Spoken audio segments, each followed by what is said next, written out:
Hey, we are getting it set up. We are trying to do Instagram and Facebook today.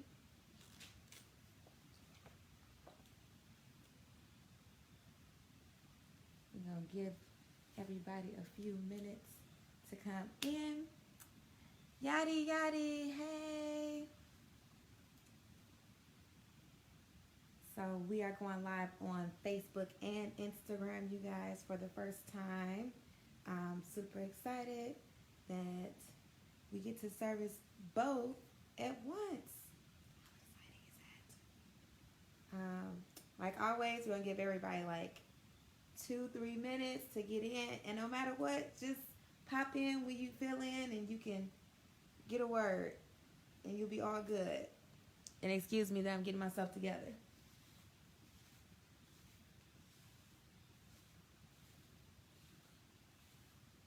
But that's what happens when you have a 6-year-old.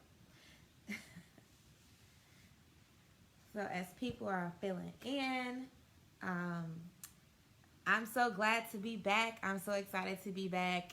We've been gone. I've been gone for a month. Took off the month of December to just really sit and marinate and create and cultivate this next series that is starting today, and it's going to end on April 23rd, April 24th, somewhere around there. But I'm really excited about this series. So as people start to come in, if you've never been here before, never checked into any of the videos or the recaps in the past, my name is Lauren, and I started S.L.A.Y, Stop Love and Affirm Yourself, about May of last year. It launched on Mother's Day. And it all started with me being in my 3rd year of my master's and finding myself and going through like a spiritual transition, and just really realized how much self-love and self-care was important to me thriving and figure out my own purpose in life. And then I was just kind of like, oh, love you, babe. And then I was just like, wait, why are we not teaching this to, young ladies and young women and women in general? Like, why are we not teaching this at a younger age? Why did it take me all the way to my master's where I was forced to learn that self-care is important, that we need to be utilizing it? So that's how this got started.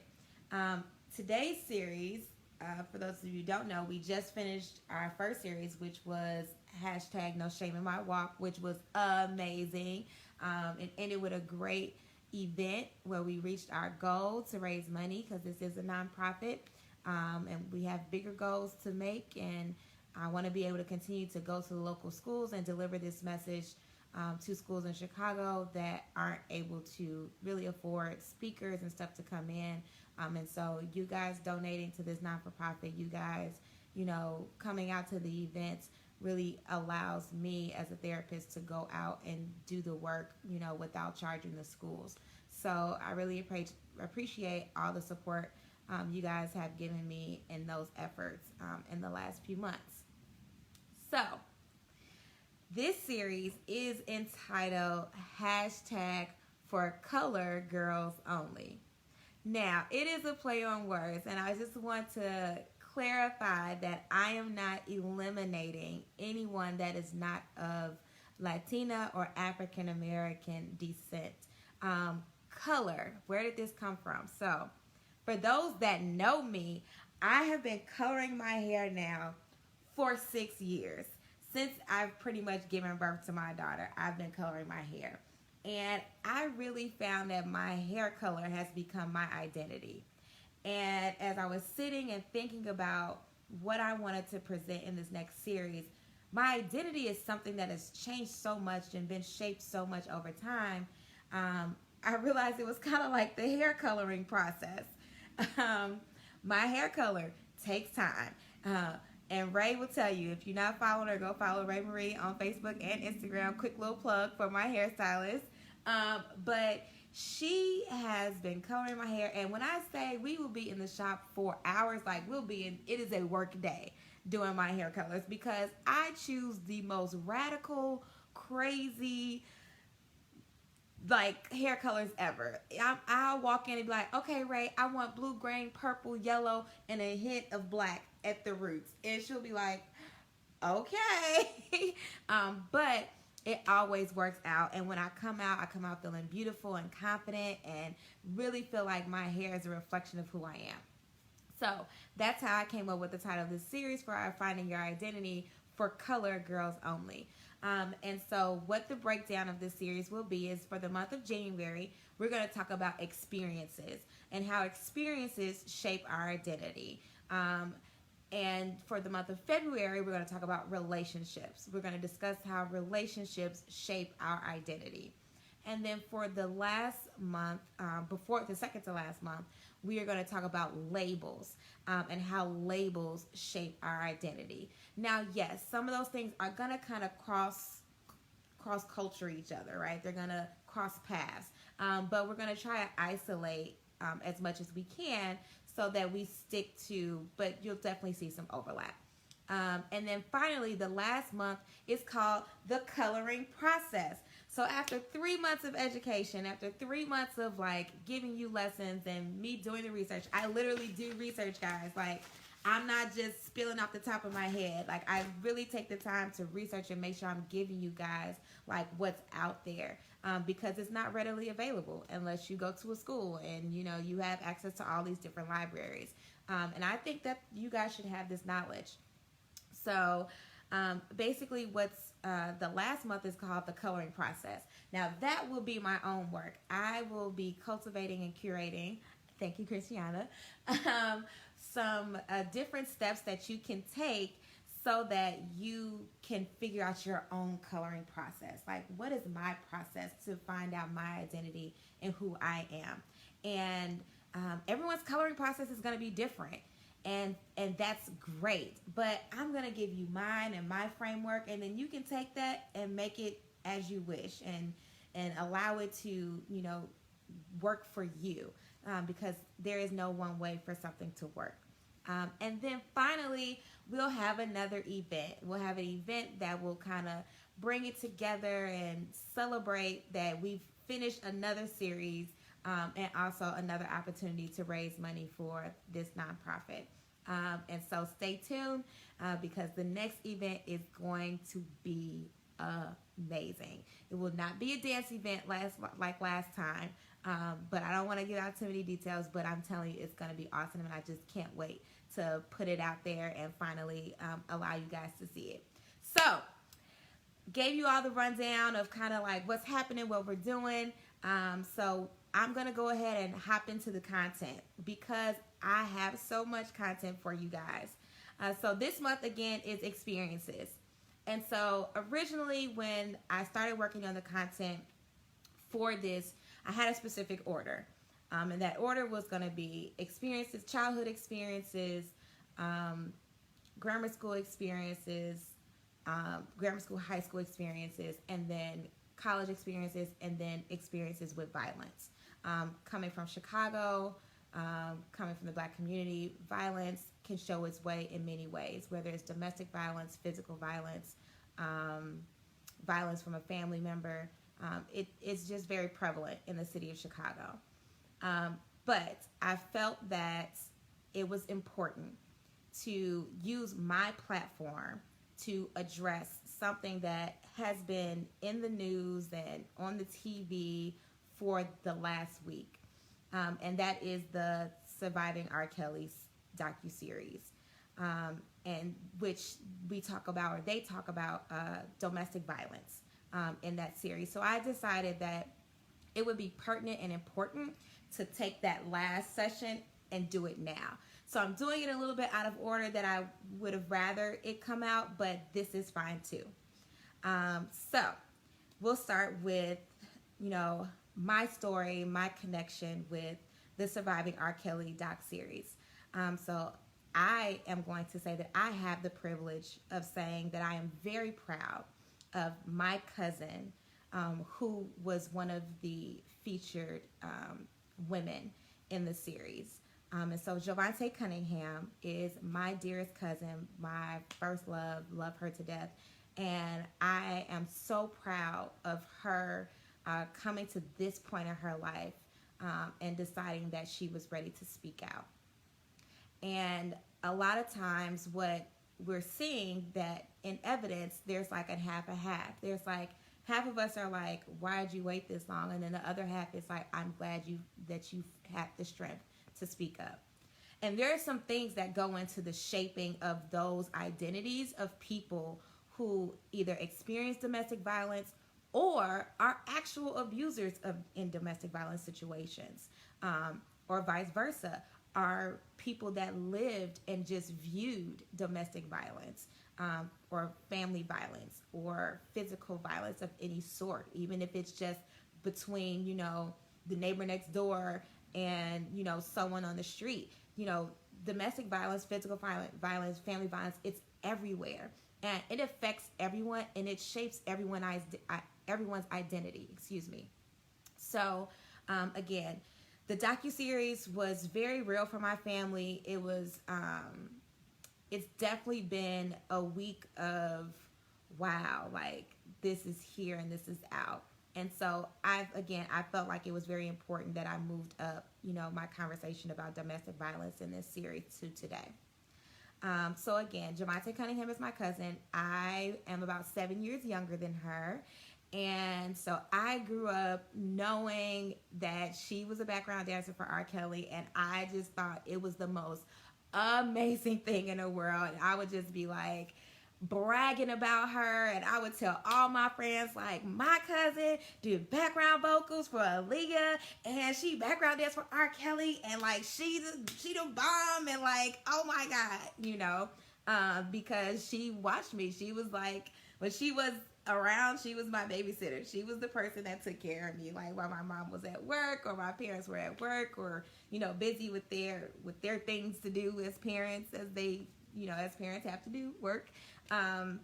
So she was like a big sister to me, forever. Like, I barely ever call her my cousin. I've always called her my sister. And her and Stephanie Sparkle were just two women in my life as a child that were always there, and I just saw them as normal. But I grew up on R. Kelly's music. I grew up knowing what it was. I listened to his music all the way through college, and was always a fan. But something that my cousin did, and I've gone back and forth of like, I appreciate it, was that she never allowed me to see that. She allowed me to make my own judgments in life. And that was just with everything, not just with R. Kelly, but just with everything in life. So that affects the shaping of my identity. So her identity is different because she had that direct experience. And instead of allowing her direct experience to affect me and my identity, she chose not to. So my identity is shaped differently. So I grew up, loving the music and thinking that, it was great and, all things were good. So just to hear that this, the series has come out, it's like, wow, this is something that really needs to be addressed in the Black community. And it's been very kind of hurtful that so many of us have been, I don't care, and I think we forget and don't recognize that the I don't care does matter.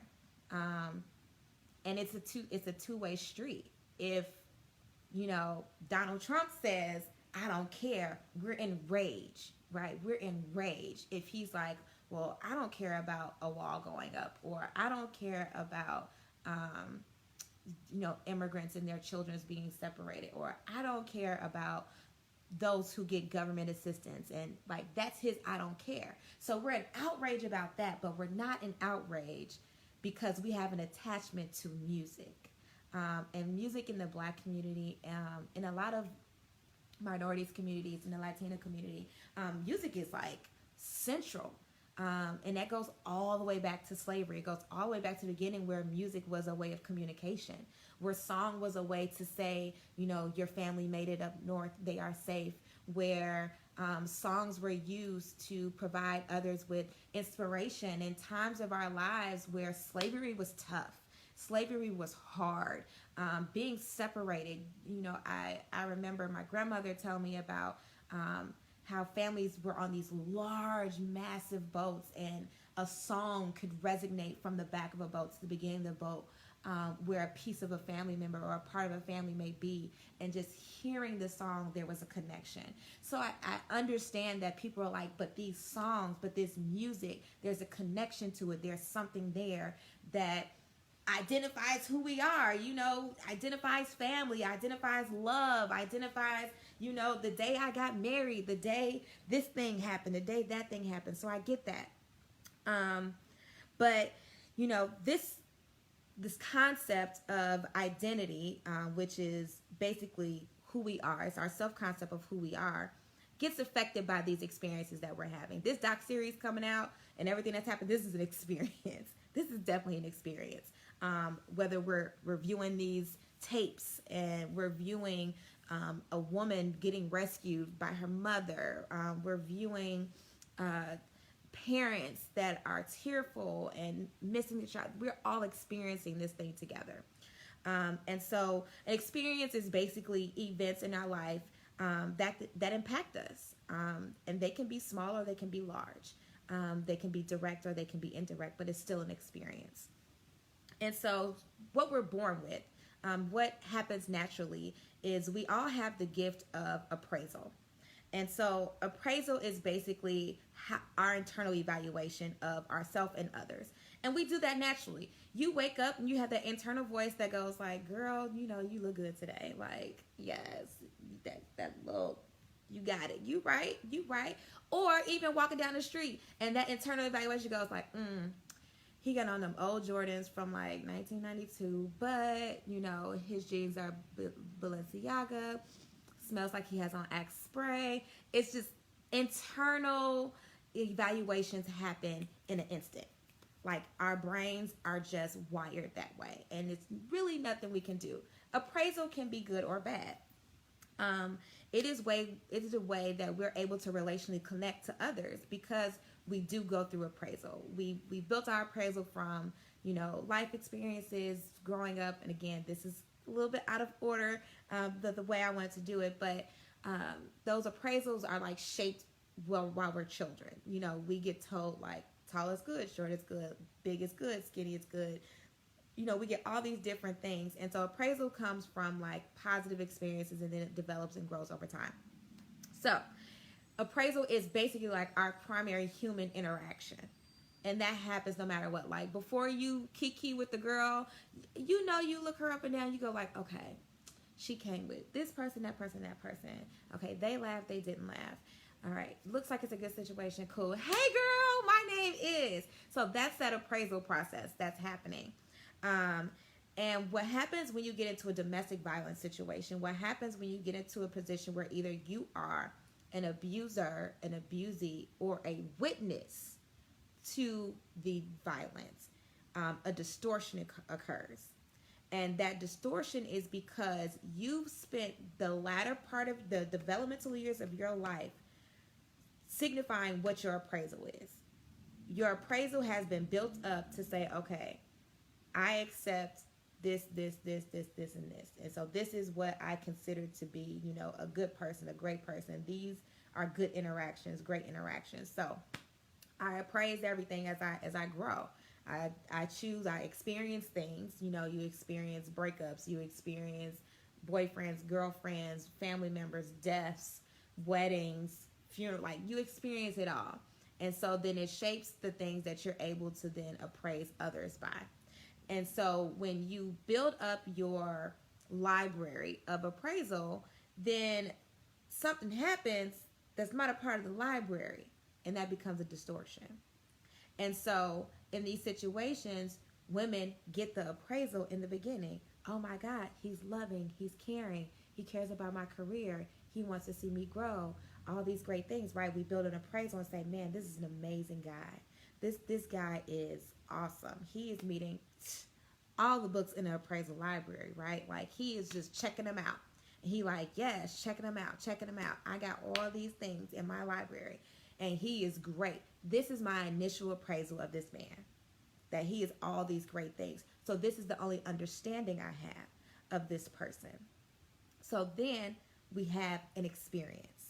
So the experience comes, and it's the first time he's hit you, or it's the first time that he's raised his voice with a tone of power and demand. And what happens is a distortion happens. So now you're doing an internal appraisal, and you're like, okay, wait a minute, this is not who I am or who he is, but something's happened. Well, maybe, nah, not really. So that's denial. Well, maybe I misplaced my own appraisal. That's blame. I don't really want people to know that he said this thing. That's shame. Well, he had a long day at work. I should have nagged when he came in. I should have waited a few minutes. That's the rationalization. Um, Maybe I'm just overreacting. Like, this was the first time he raised his voice, or this is the first time he hit me. Maybe it was just an accident. He didn't mean to. That's the overreaction. And excuses. Man, I should have never asked him that question. I should have never done this. Because this is the first time an action has gone against his identity. And so now your distortion is going against your identity. And so that is the first time that you minimize yourself and who you are because of this distortion. So now we have our appraisal, knowing like, okay, this is how we build our identity. This is how we find ourselves. This is the library of who we are. And then we experience a distortion. And so now we go through these distortions over and over and over and over again. And then you build appraisal distortion. So this is now, at this point, a woman who stays in a domestic violence situation. Because as she's experiencing all these distortions, she wants to believe that appraisal still exists. That, no, the person that I met, the identity, the person I know is there, will come back to me if I just stay a little bit longer. If I just keep on staying, it'll happen the right way, and I won't have to go through these things anymore, and then I can find myself again. But you're definitely losing yourself as you're experiencing these distortions. So appraisal distortion is basically the subjective and unique base of our meaning that is contextually shaped by situations or experiences. So that's a lot of words. Here's the hood breakdown of it. Appraisal distortions is when you've been going through some stuff for a whole bunch of time, and now you don't know what's real. And so now every time a situation looks like something you've experienced before, you identify it, or you identify that person as that other person. Let's put out an example. If I experience a relationship and he cheats on me, my identity has now changed from, oh, I'm ready to love everybody and I'm just this loving person, to now I don't trust anyone. And that's part of who I am, is that I can't trust, because all my situations have been he cheated. So I'm in a new relationship. In this new relationship, this is who I am. Like, I can't change at this point, or I'm unwilling to change, because it's subjective. I'm choosing not to change. And the new guy, does something that looks like what I experienced in the past, but then he's not cheating. So now my appraisal from all my other previous experiences is distorted. And I don't have a clear identity of the self, because all of these experiences have messed up my original appraisal to begin with. So, all of this, like, it is a continuous cycle. And you have to choose to not want to have the distortions anymore. You have to choose to refuse to respond in a certain way.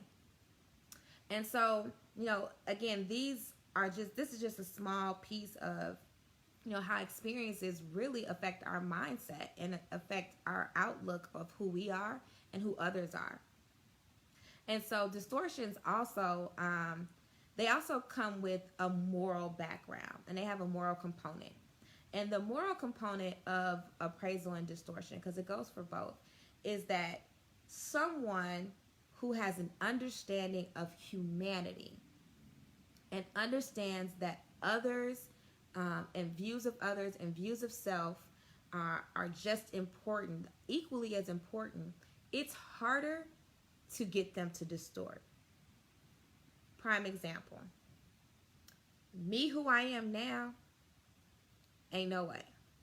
Like, my moral component is at like all-time high. I know who I am. You can tell me 50,000 things about me. That is great. And I'm glad you feel that way. But I'm so firm in my identity, and that comes from my moral component, that I understand that I'm a child of God, and that, through him all things are made, and that I was made in his image, and I'm the bomb diggity because he made me. And so now that I have a full understanding of that, and me and my homie upstairs just got a full, we got a whole relationship, we so good that no one can come into my life right now and try to distort the appraisal that I have of myself. And so that's what I want S.L.A.Y to do for women. We all have the capability to have an appraisal library that is full, that is all encompassing, that is just the bomb.com, and just library books, just talking to each other like, girl, whoo, you see what's in my book today? I know. I am that. I am all of that. We have that capability, but we have to get there. We have to build ourselves up and not tear ourselves down. We have to tell ourselves every day that I am worthy. I am enough. I am wonderfully and beautifully made. I am all these things. And because I am all these things, I can reach higher heights. I am going to thrive. I have purpose. I can fulfill my purpose. I can reach all these things in life, knowing that my appraisal of myself and my appraisal of others is at a good space, and I have a moral component, however you seek that, because morality can come in many different ways. For me, it comes through Christianity and my relationship with God. For you, it may come through women empowerment speakers, or your relationship with your mother or your grandmother.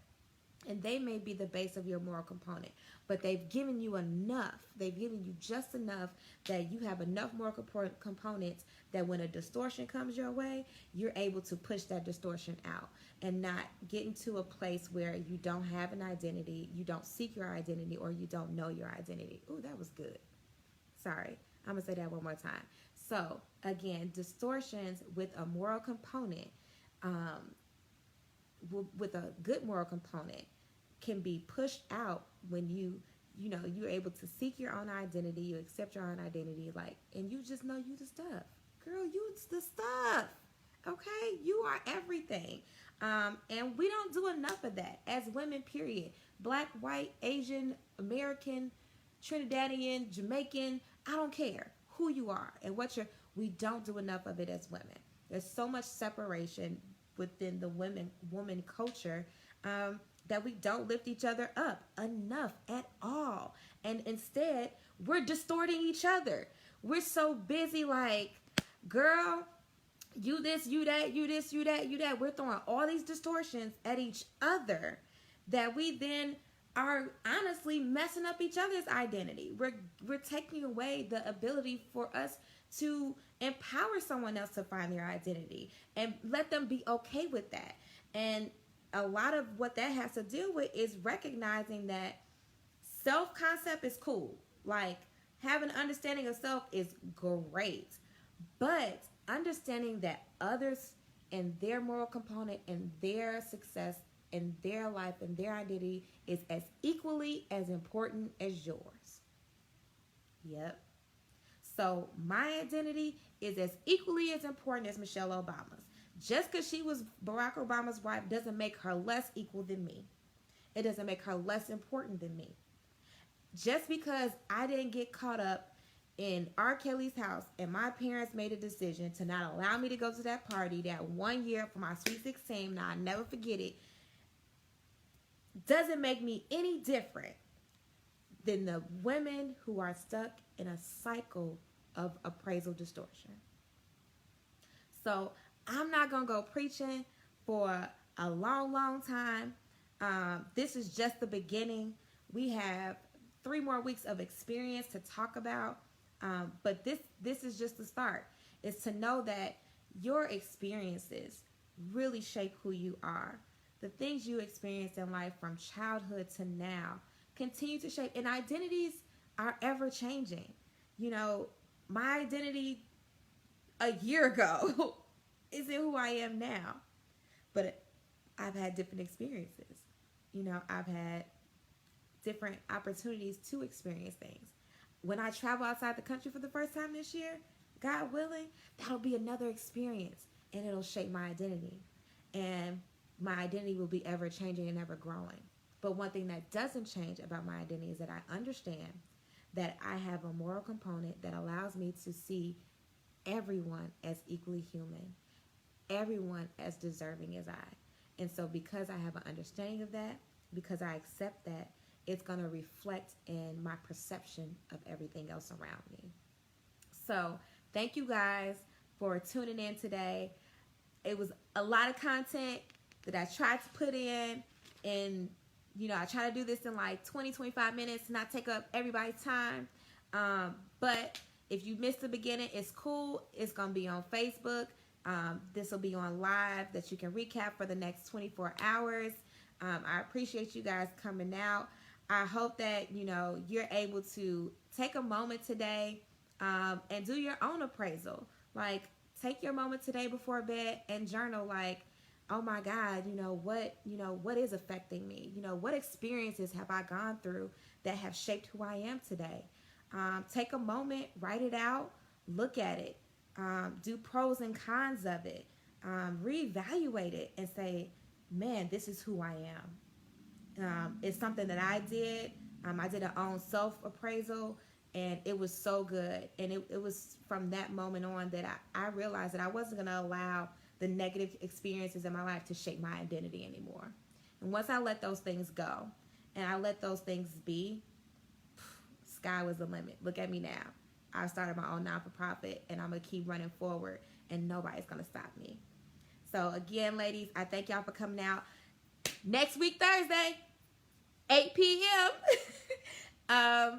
Same time, same place, in my bedroom, on Instagram and Facebook. Next week, we will be talking about childhood experiences. We're going to go a little deep. Always feel free to hop in the chat for any questions. DM me if you have any questions. If you want to share your story on one of our, titles, I always put that stuff out there so that we can share this month. As you saw on the post, I have some other women that I'm going to be bringing in on this series.